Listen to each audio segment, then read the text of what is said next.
Tudo começou no lado distante do lago da Galileia. Um homem em sofrimento vagava entre túmulos, gritando, ferido, acorrentado, mas nunca contido. As pessoas o temiam e o evitavam. Ele era controlado por uma força que ninguém podia entender. Mas tudo mudou quando Jesus chegou. Com um só passo, ele entrou num território dominado pelo mal. Nenhum templo, nenhuma recepção. Apenas gritos de dor.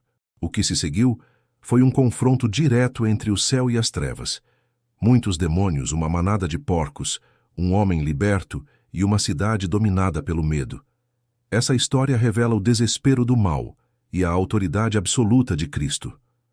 Jesus e seus discípulos haviam acabado de atravessar o lago, depois de uma tempestade que ele acalmou com sua voz. Silêncio, acalme-se. Ele cruzou as águas por causa de um homem que ninguém podia ajudar. Quando chegou à região dos Gerazenos, um homem possuído veio dos túmulos ao seu encontro. Ele morava entre os mortos e ninguém conseguia contê-lo.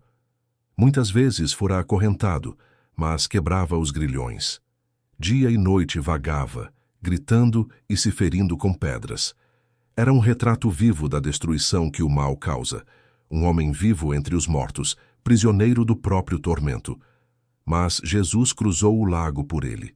Não viu um louco, mas um filho que ainda podia ser restaurado. Esse é o poder do amor de Cristo, atravessar tempestades por uma única alma. Quando o homem correu até Jesus, não o atacou. Caiu de joelhos. Gritou: "Por que vieste, Jesus, Filho do Deus Altíssimo? Não me atormentes." Era a voz dos espíritos dentro dele, reconhecendo quem Jesus era. Eles sabiam que estavam diante do juiz. "Meu nome é Legião, porque somos muitos", disseram. Legião, termo romano, significava milhares. Dentro de um único homem havia um exército espiritual. Milhares de vozes disputando o controle de uma alma. Ainda assim, todos temiam um único nome: Jesus. Eles imploraram para não serem enviados ao abismo, o lugar de prisão eterna descrito em Apocalipse 9. O abismo é um local de tormento preparado para os anjos caídos. Sabiam que Jesus tinha autoridade para mandá-los para lá imediatamente. Por isso suplicaram: "Manda-nos para os porcos." Esse pedido revela muito. Eles escolheram criaturas impuras, pois a impureza atrai impureza. O mal procura o que já está quebrado. Aqueles porcos, criados provavelmente para comércio gentílico, representavam lucro, mas também contaminação espiritual. Jesus permitiu. E quando os demônios entraram nos porcos, todos correram descontrolados colina abaixo, lançando-se no mar. Em segundos, mais de 2.000 animais morreram. O que antes era invisível, o tormento daquele homem, tornou-se visível na destruição coletiva.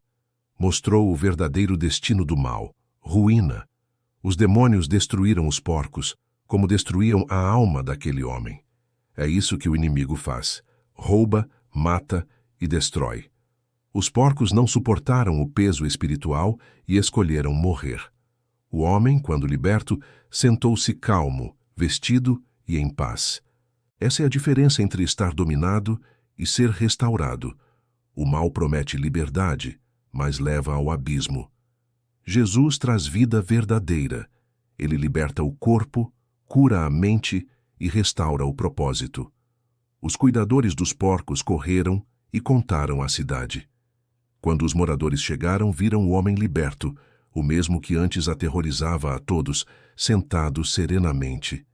E tiveram medo. Pediram que Jesus fosse embora, não porque duvidassem dele, mas porque sabiam que sua presença mudaria tudo. A libertação daquele homem custou a eles riqueza, conforto, estabilidade.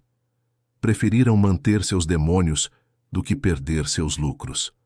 Ainda hoje é assim. Muitos rejeitam Jesus não por falta de fé, mas porque sua presença exige mudança. O homem liberto, agora transformado, implorou para ir com Jesus. Mas o mestre respondeu: "Volte para sua casa e conte o que o Senhor fez por você." Ele não foi chamado a seguir fisicamente, mas a testemunhar espiritualmente. Aquele que antes vivia entre os mortos foi enviado a levar vida. Ele obedeceu. Anunciou em toda a região das 10 cidades o que Jesus havia feito, e todos ficaram admirados. Perceba o poder disso. Um homem que ninguém queria perto se tornou o primeiro mensageiro de Cristo aos gentios. Antes de Paulo, antes de Pedro, já havia um missionário. Um ex-endemoniado liberto pela graça. Sua transformação foi o sermão.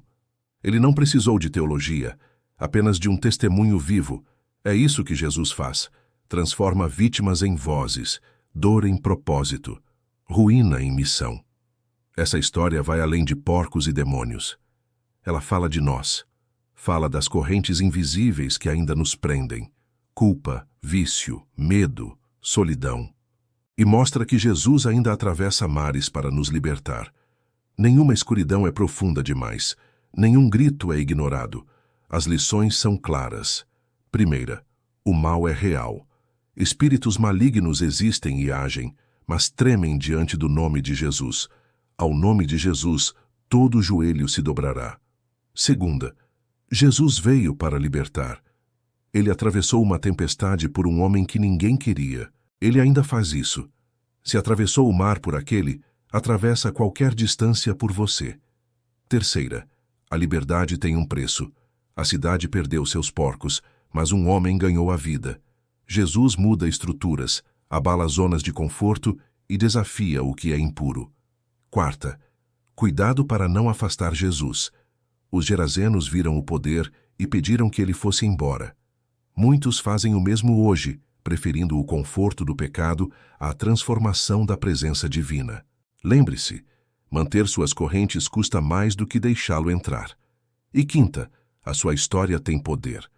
O homem liberto não pregou, apenas contou o que viveu. O mesmo vale para você. Em Apocalipse 12:11 está escrito: eles venceram pelo sangue do Cordeiro e pela palavra do seu testemunho. A sua experiência é a chave que pode abrir o coração de alguém. Por isso, não se esconda. Volte à sua família. Conte o que Deus fez. O que transforma não são discursos, são histórias reais. Quando alguém vê o que você era e o que se tornou, vê o poder de Cristo. Essa história termina com um homem curado, uma cidade assustada e um Salvador que segue seu caminho, mas deixa um testemunho vivo para trás.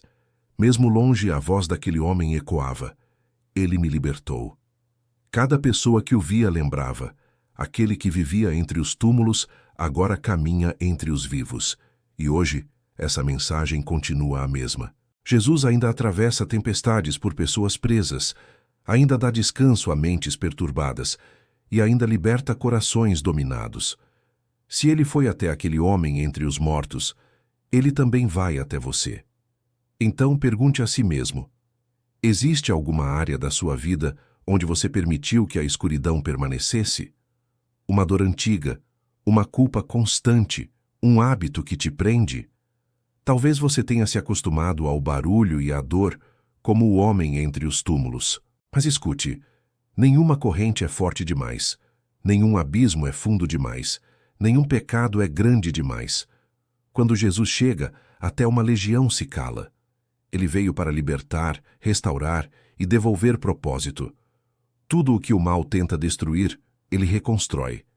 Tudo o que parecia morto, ele revive. Essa é a essência do Evangelho. Não importa onde você esteja, ele ainda atravessa mares por você.